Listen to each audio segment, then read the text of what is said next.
Des vacances déterminantes. Quelques mois plus tard, Pauline et Arnaud s'installèrent dans une maisonnette qu'ils décidèrent de rénover le plus naturellement possible. Mathieu et Anita les rejoignaient régulièrement. Malgré les divergences de vues, le quatuor fonctionnait. Pauline se souvenait de l'hiver passé, les vacances qui avaient tourné à la catastrophe. Anita avait insisté pour organiser une semaine à la montagne. Elle adorait skier et voulait faire partager sa passion à son amoureux. Ils avaient trouvé un chalet abordable, pas très loin des pistes. Pauline, Mathieu et Arnaud voyageaient habituellement en train. Ils avaient fini par convaincre une Anita un peu mortifiée. Un véhicule 4 roues motrices eût mieux convenu à son standing. Sur place, elle se révéla pesante pour le groupe, critiquant la pénibilité du trajet, l'inconfort d'un mobilier montagnard rustique, la fraîcheur dans le chalet la nuit, l'absence de téléviseur. Pauline et Arnaud se chargeaient des courses. Anita explosa en déballant les légumes, pâtes et autres légumineuses à 1000 lieues de ses habitudes alimentaires. Vexée, elle détala illico à la supérette, prétextant qu'elle ne s'offrait pas des vacances pour faire la cuisine. Fière d'elle, elle exhiba une montagne de produits surgelés, de plats préparés, de biscuits, de viennoiseries, que les 3 amis contemplèrent avec consternation. Circonspects, Pauline et Arnaud s'éclipsèrent, laissant à Mathieu la rude besogne de s'expliquer avec sa fiancée. Dépitée, celle-ci ne fut pas longue à claquer la porte de l'appartement. Mathieu, songeur, rejoignit ses 2 amis. Ceux-ci ne purent contenir leurs reproches. « Quand même, Matt, asséna Pauline, je comprends pas. Ça fait plus de 4 mois que vous êtes ensemble. Elle te connaît. Elle sait bien comment tu vis et tes aspirations, non ? Je sais pas quoi dire. Je suis déçu et furieux contre moi. C'est vrai qu'on ne parle pas que de ça non plus, mais elle m'a toujours affirmé qu'elle était soucieuse de tout ce qui se passe, que ça la touchait énormément. Oui, mais au quotidien, ajouta Arnaud un peu agacé. Tu sais, au quotidien, on ne vit pas encore complètement ensemble. Elle aime pas cuisiner, ça, je le sais. Alors c'est souvent moi qui l'invite et le fais pour elle. Et quand c'est chez elle, j'imagine qu'elle fait appel à un traiteur. On a toujours bien mangé. Souvent de la viande en y repensant. Je la trouve parfois futile dans ses actes. Elle s'achète un peu trop de fringues, se pomponne pas mal, mais vous êtes comme ça, vous, les filles. C'est normal d'être féminine. Après, il faut faire attention quand même. Tu trouves qu'on se ressemble ? Bah, tu te maquilles, tu sens bon toi aussi, et t'as tout le temps des tenues sympas. Ah oui, tu trouves ? Minauda Pauline.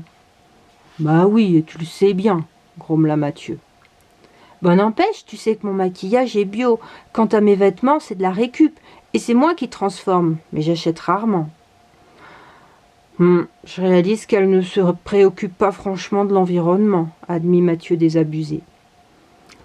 Et vous ne vous êtes jamais pris la tête sur ce sujet ? Interrogea Arnaud surpris. Ben non, ils sont trop occupés à se faire des bisous. Oh, toi ça va. Vous aussi, c'est pas la première fois que vous la voyez. Vous l'avez toujours appréciée. C'est vrai, c'est une fille épatante, attentionnée, cultivée. Elle est réceptive. Ensemble, on parle de tout. Et en plus, elle a un charme fou. Elle me fait complètement craquer. J'y peux rien. Un silence embarrassé s'installa entre les 3 complices, aussitôt rompu par Pauline. Elle est partie ? Oui, elle avait besoin de prendre l'air, mais elle revient. Enfin, j'espère. Bon. C'est le début des vacances. On va tous y mettre d'une autre, et ça va le faire, conclut Arnaud. Ok, c'est parti. Moi, je prépare le dîner. Qui vient m'aider ? Convia Pauline. Et c'est dans la bonne humeur que le trio investit la cuisine. Arnaud rangea les courses. Pauline entreprit de cuisiner des brocolis et une purée de carottes pour accompagner un bœuf en sauce, sélection d'Anita. Mathieu dressa une jolie table. Tandis qu'il servait l'apéro, la porte s'entr'ouvrit. Il s'approcha, penaud, et une Anita confuse fit son apparition, les yeux gonflés, son mascara mal essuyé maculant ses joues. Mathieu lui prit le visage et l'embrassa. Se dégageant gentiment, elle s'approcha du bar, à l'adresse de Pauline et Arnaud, faussement concentrés dans leurs activités. « Excusez-moi, balbutia-t-elle. Je regrette de m'être énervée. Ça n'en valait pas la peine. J'imagine que je suis fatiguée du voyage. » « Allez, laisse, on n'en parle plus, assura Pauline. On aurait dû préciser un peu plus nos modes de fonctionnement. En tout cas, si tu as faim, on a préparé une création s'inspirant de tes achats et des nôtres. C'est ce qui sent si bon. J'en ai bien peur, mais d'abord, un petit martini pour fêter les vacances, offrit Mathieu en lui tendant un verre. Et le dîner se poursuivit dans la bonne humeur. Anita fut préposée au recyclage de tous les conditionnements dont elle était responsable et s'en chargea de bonne grâce. Plus tard, dans l'obscurité, sous l'épaisse couette, Pauline et Arnaud reparlaient de leur soirée. « Tu en penses quoi, toi, d'Anita ?»« Franchement, je sais pas trop. Elle est très spontanée, habituée à son confort, à être servie. Mais je pense qu'elle a un bon fond et la volonté de bien faire. »« C'est sûr. Mathieu ne serait pas avec elle si elle n'avait pas quelques qualités de cœur. Il est sensible au charme comme nous le sommes tous. Pauvres êtres vulnérables et fragiles que nous sommes. Jouets de vous, les femmes. »« Non, mais ça va, tensa Pauline enjouée. Misérables êtres qui manquaient de discernement, tiens.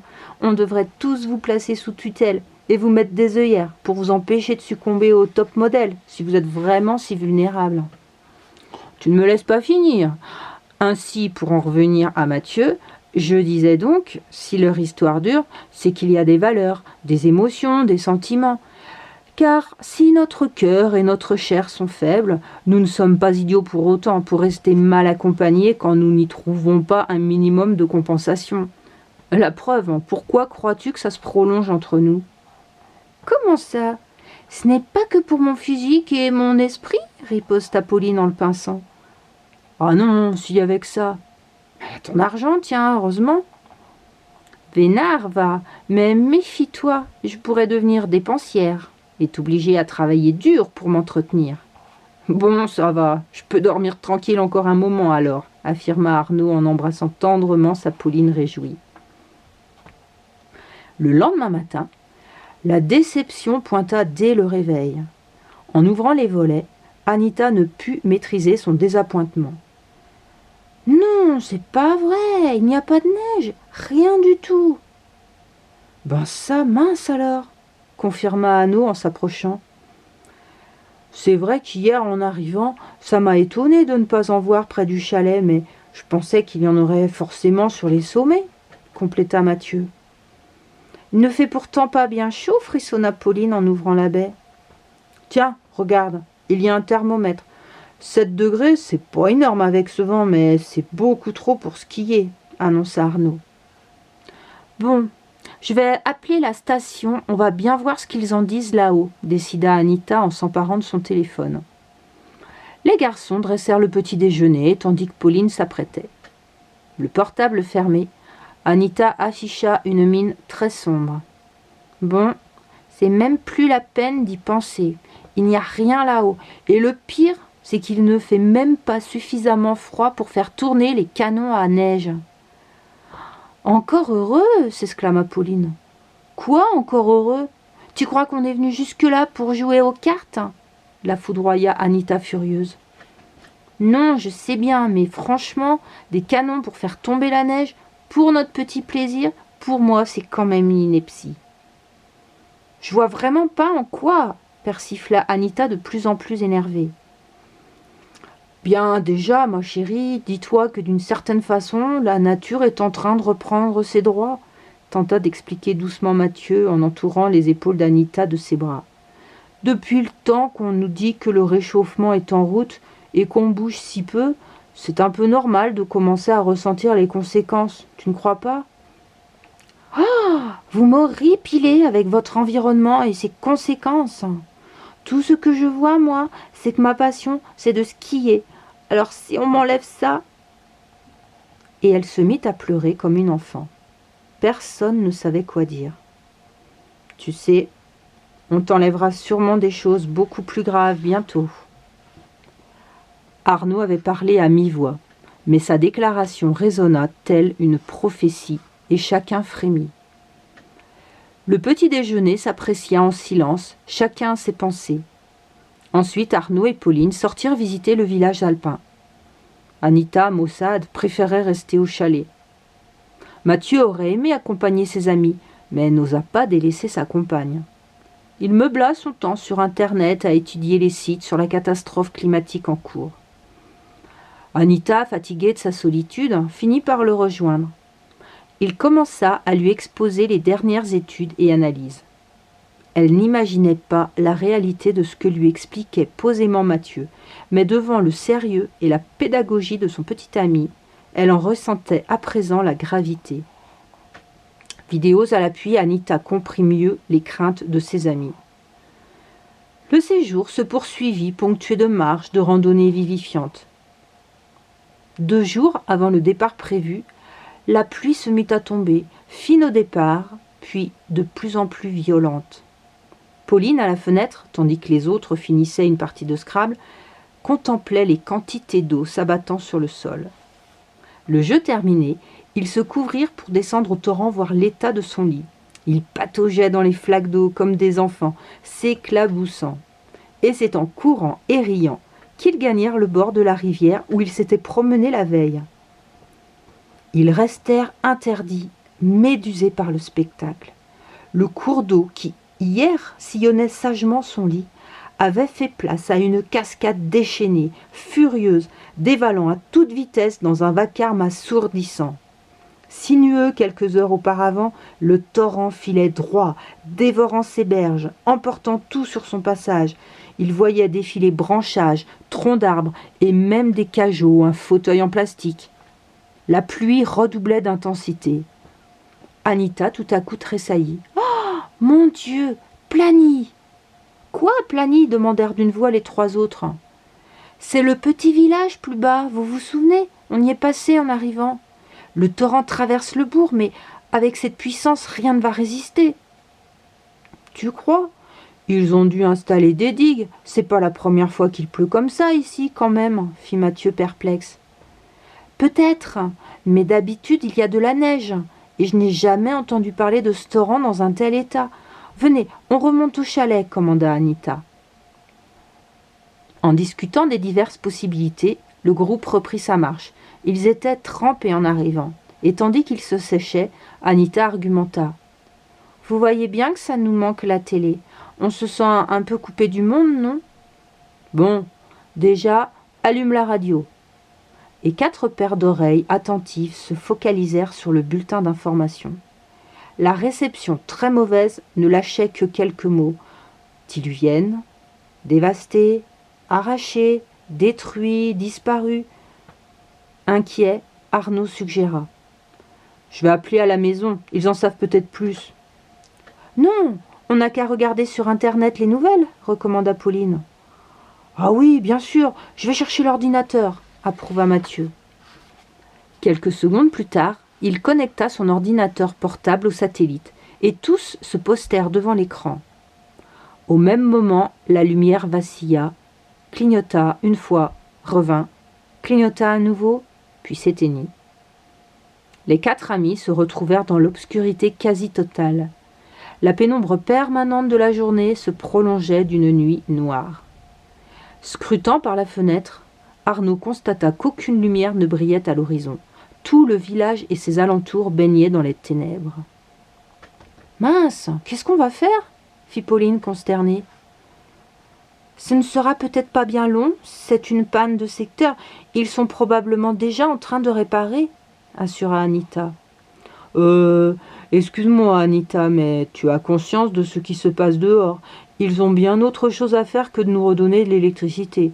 Non, il va falloir s'organiser. À mon avis, on n'est pas près de revoir la lumière, » martela Mathieu. « Oui, je pense comme toi, admit Arnaud. Donc on va chercher des lampes et des bougies pour commencer. Quant au repas... » « J'ai vu une torche dans le placard de l'entrée, » coupa Pauline. « Des bougies, on va essayer dans la cuisine. Pour le repas, on peut se débrouiller avec des carottes crues. Il reste du fromage et du pain, donc rien de chaud pour ce soir. » « Oh ! Mais en parlant de chaud, comment on va se chauffer maintenant? Décréta Anita, soudain angoissée. Bonne question. Bon, pas de panique, on ne sait pas pour combien de temps il y en a. Ça ira peut-être plus vite que je n'imagine, répondit Mathieu. On a un toit, c'est déjà ça. Il fait pas si froid dehors et le chalet est bien isolé, ça devrait donc prendre un peu de temps pour que la température descende. On a des pulls et on va se serrer les uns contre les autres. Qu'en penses-tu? C'est finalement assez sympa, non? J'en suis pas si sûre, mais on n'a pas le choix. La soirée se déroula tranquillement, à la lueur tremblotante des quelques bougies. Le repas-grignotage fit l'unanimité, et les couples se retirèrent dans leur chambre se reposer et se réchauffer. Avant de se coucher, Arnaud avait essayé une nouvelle fois d'utiliser son téléphone portable. En vain, il ne captait aucun réseau. Ils s'endormirent avec la curieuse sensation d'être coupés du monde. Le lendemain, ils se réveillèrent sous un ciel bas, plombé. Les nuages se déchiraient et s'étiraient dans la vallée, masquant le flanc de la montagne. Pauline frissonna en émergeant de la couette. Elle ouvrit les volets puis se glissa frileusement près d'Arnaud, qui posa sa tête sur sa poitrine. Ils restèrent blottis un long moment, contemplant le ciel blanc. Arnaud, le premier, courageusement, enfila un pull et s'extirpa du lit. « Bon, je vais voir ce qu'il en est et si on peut préparer un petit déjeuner. »« Tu me tiens au courant ?» dit Pauline paresseusement. « Je reste encore au chaud. » Arnaud ouvrit les volets de la salle et de la cuisine. Sans surprise, l'interrupteur ne déclencha aucune lumière. Il vérifia malgré tout le compteur. Tout était normal. Il n'y avait qu'à attendre. Son portable n'indiquait toujours aucun réseau. Ayant entendu son ami, Mathieu se leva à son tour. « Salut, bien dormi ?» commença Arnaud. « Oui, très bien, merci. Toujours pas de jus ?»« Non, rien du tout. Mais bon, il fait encore 16 degrés dans l'appartement, ça va aller. On rentre demain de toute façon. »« Oui, c'est sûr. Mais c'est quand même inquiétant. Qu'a-t-il bien pu se passer ?»« On saura plus tard. En fait, je me disais qu'on pourrait descendre au bourg, aller au café, avoir des nouvelles et éventuellement voir si on peut consommer quelque chose de chaud. »« Oui, bonne idée, » approuva Mathieu. « Écoute, je passe un jean et je dis à Anita qu'on sort. »« C'est bon, je t'attends. » Les garçons quittèrent le chalet, laissant les deux filles qui avaient décidé de faire lit commun pour papoter en les attendant. Ils parcoururent les 200 mètres les séparant des premières maisons en discutant. Ils découvrirent des commerces fermés, la boulangerie, la boucherie. Le café-bar, fort heureusement, était éclairé. Quelques lampes à huile pendaient du plafond. Ils s'y engouffrèrent. Une effervescence régnait à l'intérieur. « C'est épouvantable !» disait l'un. « Inimaginable !» renchérissait un autre. « Mais comment a-t-on pu en arriver là ? Pourquoi ont-ils laissé faire ? Ah, il va y avoir des comptes à rendre maintenant. »« Et nous, en attendant, on devient quoi dans tout ça ? Moi, j'ai besoin d'électricité, et rapidement, sinon je perds toute ma marchandise, » décrétait un homme aux tempes grises, en qui ils reconnurent l'épicier. Arnaud et Mathieu, en retrait du groupe animé, tentaient de comprendre la situation. Un homme, assis à côté d'eux, écoutait. Arnaud l'apostropha gentiment. « Bonjour, excusez-nous, on n'a pas vraiment suivi ce qui se passe depuis hier. Vous en savez quelque chose ?» L'homme tourna vers eux un visage grave. Il avait les yeux creux de celui qui n'a pas dormi. Il soupira. « Les nouvelles arrivent au compte-gouttes. Alors tout ce qu'on sait, c'est que Plagny a été complètement détruit, ravagé par le torrent. Il reste rien. Il y a beaucoup de morts et de disparus. J'y ai passé une partie de la nuit, je cherchais ma femme. » Sa voix se brisa et ses yeux s'emplirent de larmes. Il poursuivit comme si parler le soulageait.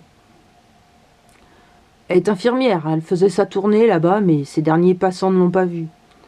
Les avant-derniers font partie des disparus. On n'a même pas retrouvé sa voiture.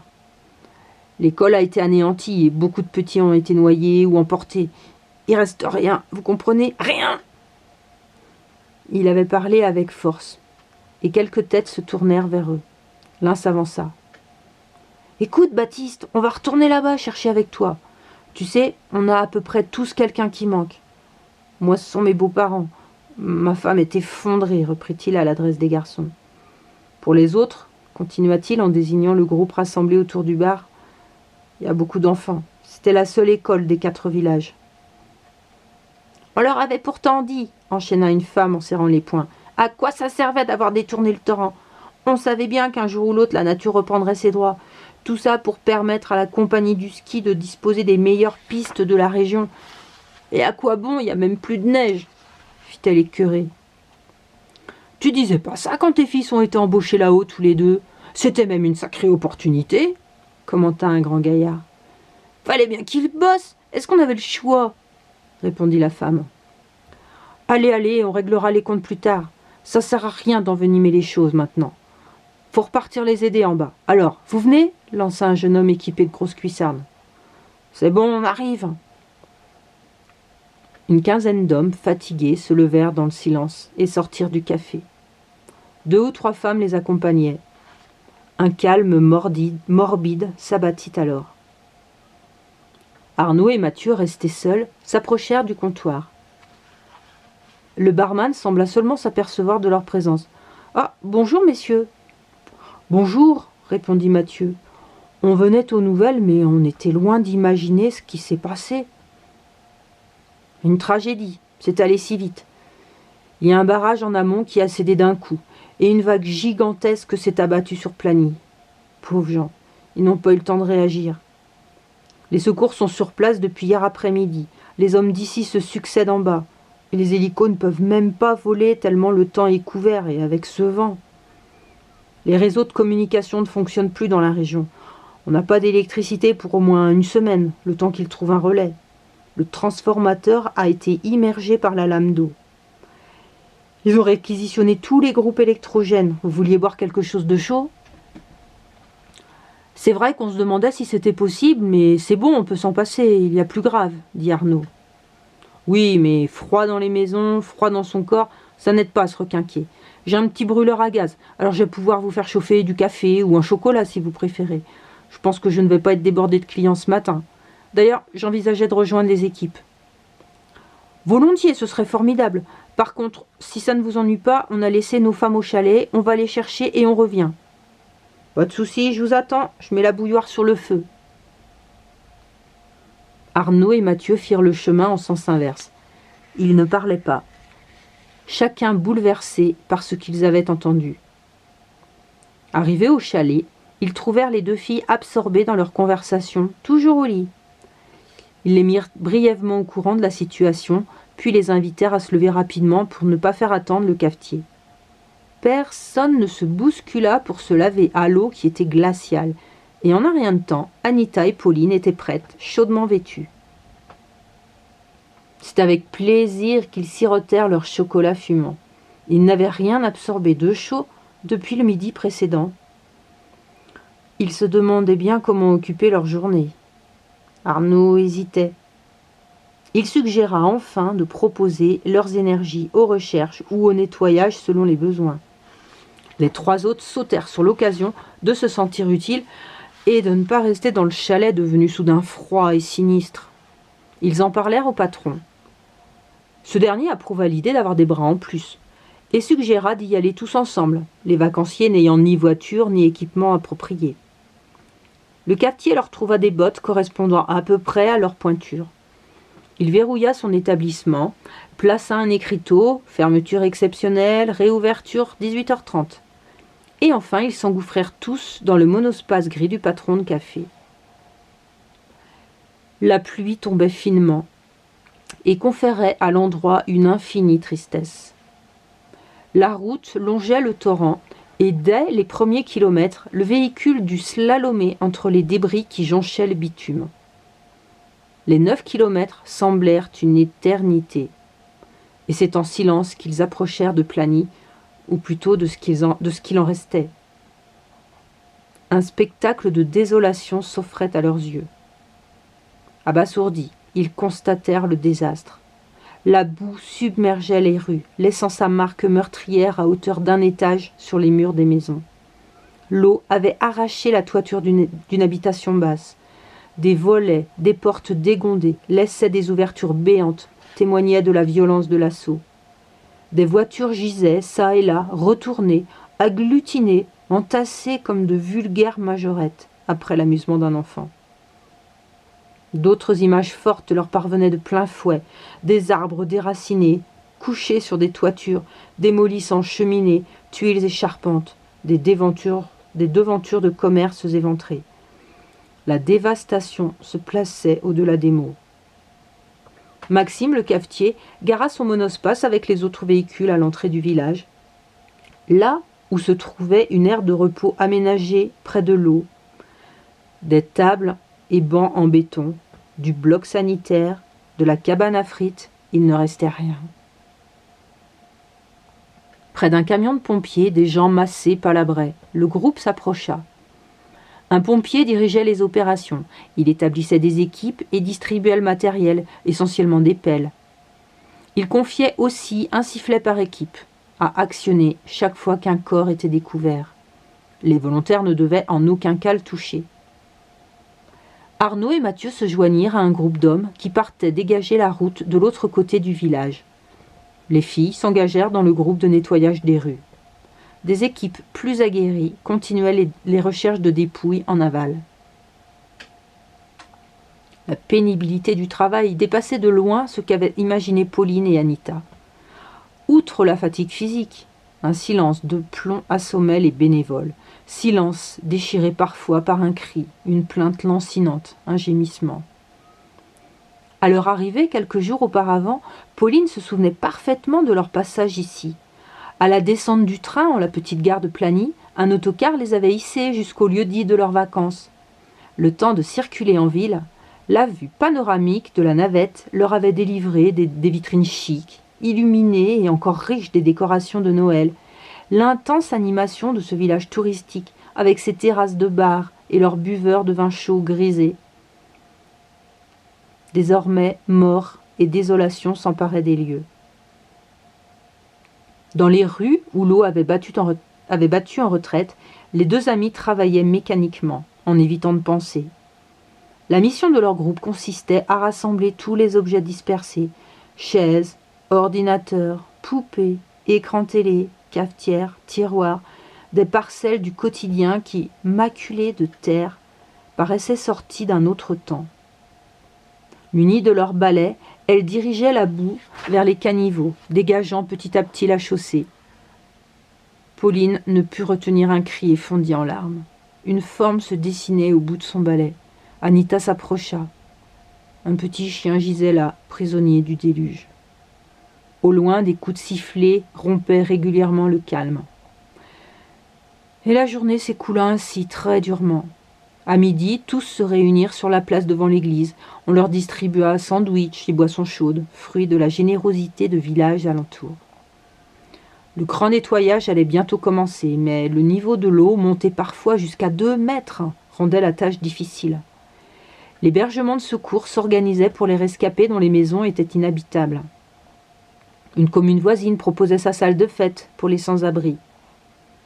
Vers 18h, lorsque l'obscurité interdit toute prospection, les volontaires se rassemblèrent pour organiser les équipes du lendemain. C'était en principe le jour du retour pour Arnaud, Pauline, Mathieu et Anita. Une nouvelle question se posa. La gare, fermée, les autocars ne circulant plus, et on ne pouvait traverser le village de Plagny qu'à bord d'un bon 4x4. Le cafetier leur proposa de les ramener de bonne heure le lendemain matin, et là, ils se débrouilleraient. En rentrant au chalet, la froideur ambiante entama encore davantage le moral des vacanciers.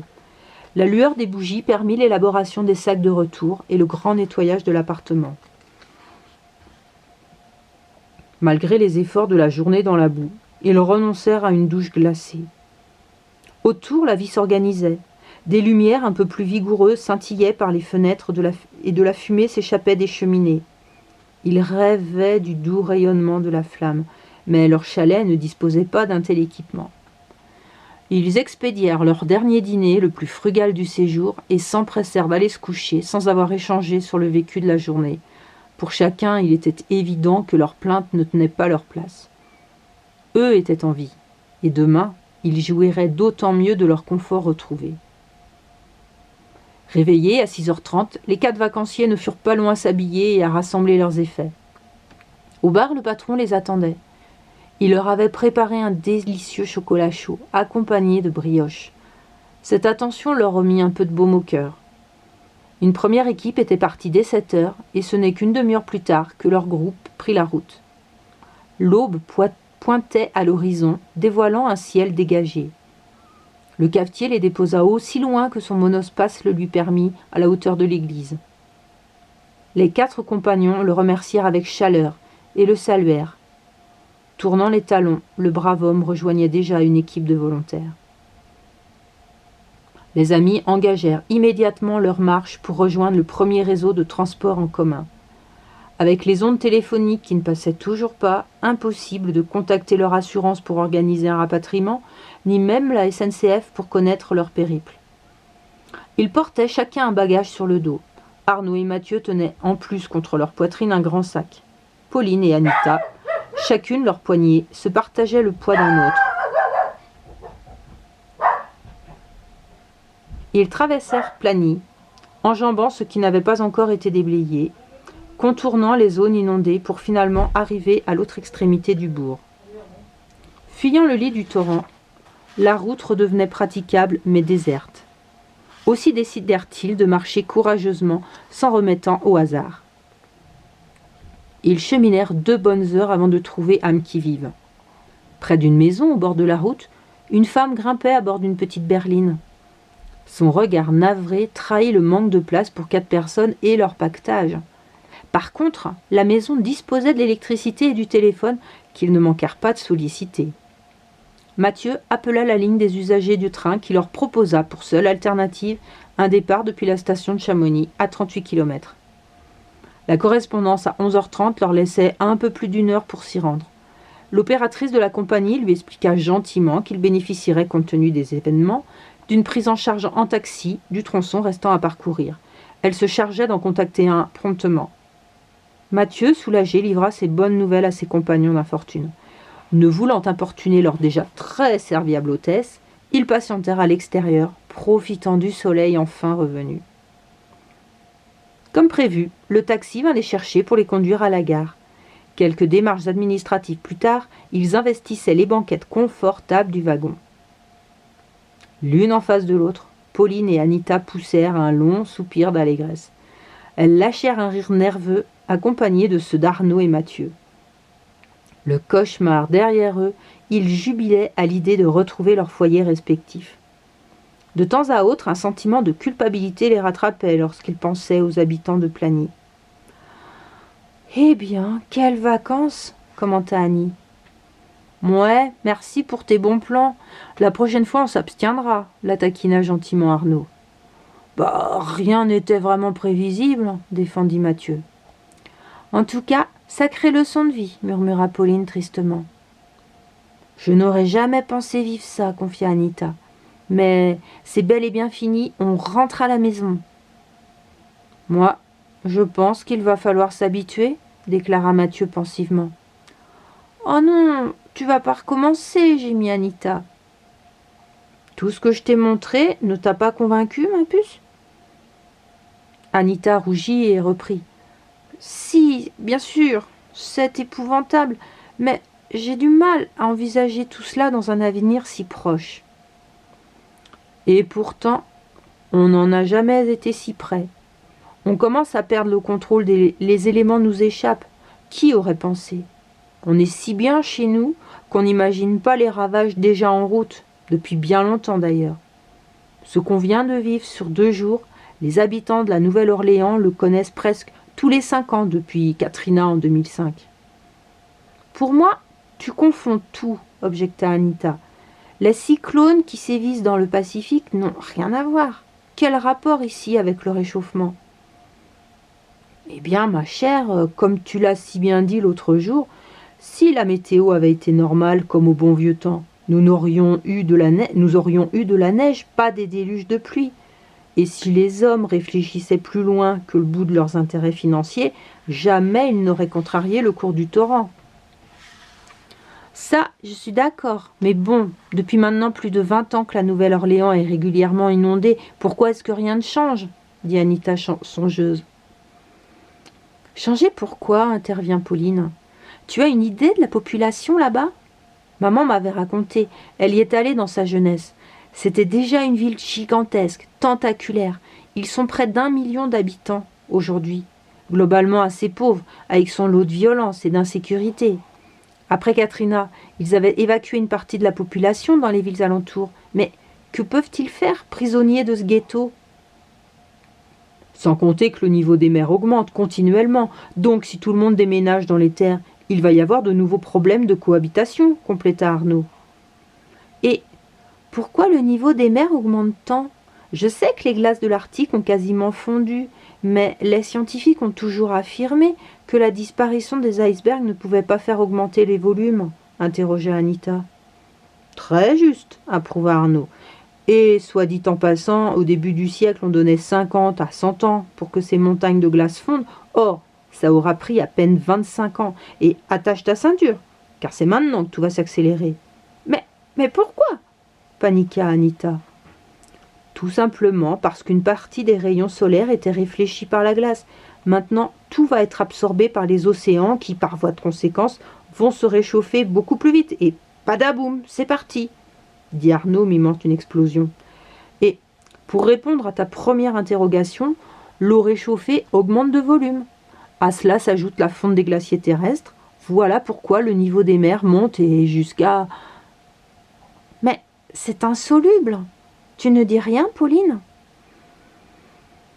Toutes ces questions, je me les suis posées. Je les ai posées à Arnaud et ses réponses me glacent. J'évite de trop y penser alors. En tout cas, pour moi, ces vacances auront été comme une révélation, affirma Anita solennellement. Ce que j'attends de vous tous maintenant, c'est de m'entraîner avec vous. Enseignez-moi les bons gestes, montrez-moi mes dérapages, d'accord? Et au fait, quand est-ce qu'on repart en vacances?